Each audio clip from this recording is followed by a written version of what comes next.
Pak, langkah-langkah dan juga komunikasi KSP dengan kementerian lembaga lainnya untuk mengebut proyek strategis nasional ini termasuk IKN? Ya, kita selalu tadi melalui 3 hal tadi ya. Bagaimana melalui monitor dan evaluasi Monef-nya, berikutnya melalui Distra tadi, berikutnya bagaimana membangun daily briefing agar semuanya terkendali ya. Dengan Monef yang ada di ruangan kami ini semuanya bisa tergambarkan. Berbagai persoalan bisa tergambarkan. Nah, kalau ada persoalan-persoalan yang berkaitan dengan perizinan yang masih poco-poco itu maju mundur, kita luruskan itu, kita ikut campur di dalamnya. Berikutnya kalau ada persoalan-persoalan isu-isu yang perlu ditangani ya kita harus beresin.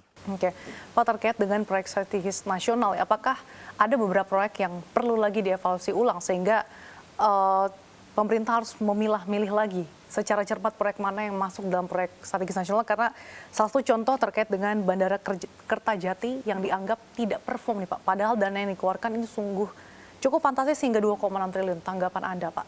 Oh ya, memang ada 3 proyek nasional strategis yang sedang kita evaluasi sekarang ya. Tapi tidak termasuk Bandara Kertajati. Kertajati pada Oktober nanti secara teknis akan bisa dijalankan ya. Nanti mesin-mesin pesawat terbang yang bermesin jet itu akan bergeser ke sana ya, sudah direncanakan pada bulan Oktober.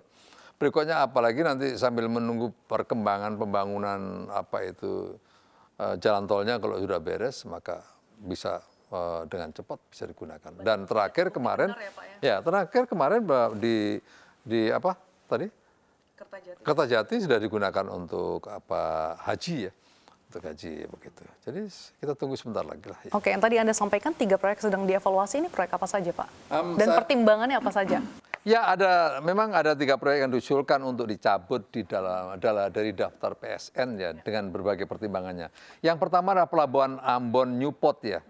Hasil visibility study yang dilakukan oleh PT Pelindo menyatakan tidak layak jika dilakukan dengan skema KPBU.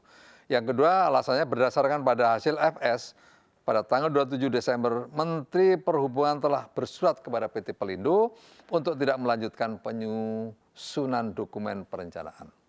Yang ketiga, Kementerian Perhubungan juga merekomendasikan untuk mencabut Pelabuhan Ambon Newport dari daftar PSN. Berikutnya yang ketiga adalah pengembangan Pelabuhan Hub Internasional Bitung. Hasil kajian PT Pelindo menyatakan bahwa Pelabuhan Bitung yang lama masih memungkinkan untuk menampung aktivitas pelabuhan. Jadi yang lama masih bisa gitu, sehingga belum dibutuhkan yang baru. Yang kedua alasannya Kementerian Perhubungan melalui Dirjen Perhubungan Laut merekomendasikan untuk mencabut proyek tersebut dari PSN. Yang ketiga adalah pembangunan fasilitas coal to methanol di Kutai Timur. Hasil FS yang dikerjakan oleh PT Bakri Capital menyatakan tidak layak secara keekonomian. Dan PT Bakri Capital telah mengeluarkan surat terminasi untuk tidak melanjutkan proyek tersebut. Oke, itu ada 3 proyek strategis nasional yang sedang dipertimbangkan pemerintah ya Pak untuk dicabut dari daftar proyek strategis nasional. Pak Muldoko, beberapa kali Pak Presiden ini mengunjungi beberapa jalan di daerah dan termasuk salah satu contoh ini yang Lampung Pak, yang sempat viral nih Pak. Dan kemudian diambil alih oleh pemerintah pusat. Namun satu sisi kebijakan tersebut dikritik karena mengambil peran pemerintah daerah. Tanggapan Anda, Pak Muldoko? Ya, sebenarnya ada dasarnya ya, Impres nomor 3 itu 2023 itu juga sebagai dasar. Tapi sebenarnya nggak ada keinginan Presiden untuk men-take over pemerintah enggak lah. daerah. Justru pemerintah pusat ingin memperkuat peran-peran dari pemerintah daerah gitu. Khususnya pada jalan-jalan yang berkaitan dengan yang memiliki produktivitas tinggi untuk kepentingan yang lebih baik ya. Contoh begini, jalan-jalan produksi yang memang itu memiliki nilai keekonomian yang tinggi. Kalau itu dibiarkan maka sayang ya secara ekonomi, dan yang kedua bagi masyarakat.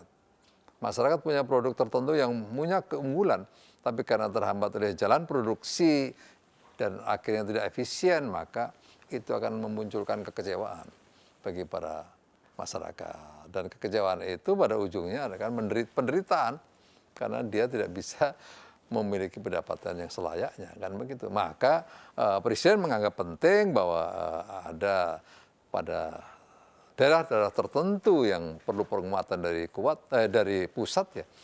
Kenapa enggak, kan begitu. Tapi tidak ada mengambil alih. Untuk apa mengambil alih urusan pusat aja udah setengah mati, kan begitu. Diperkuat ya Pak? Ya, justru penguatan. Ya, lebih penguatan. Baiklah Pak Muldoko, kita akan bersama ya. Semoga dengan berbagai upaya, komitmen dan juga keseriusan dari pemerintah, serta juga stakeholders, proyek strategis nasional betul-betul bisa berjalan dengan lancar.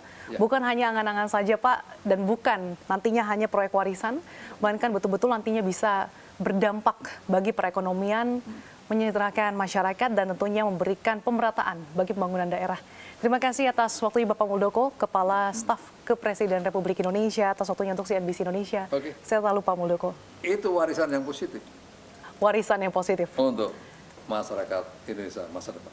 Demikian Economic Update kali ini, saya Andi Shalini, CNBC Indonesia, Beyond Business.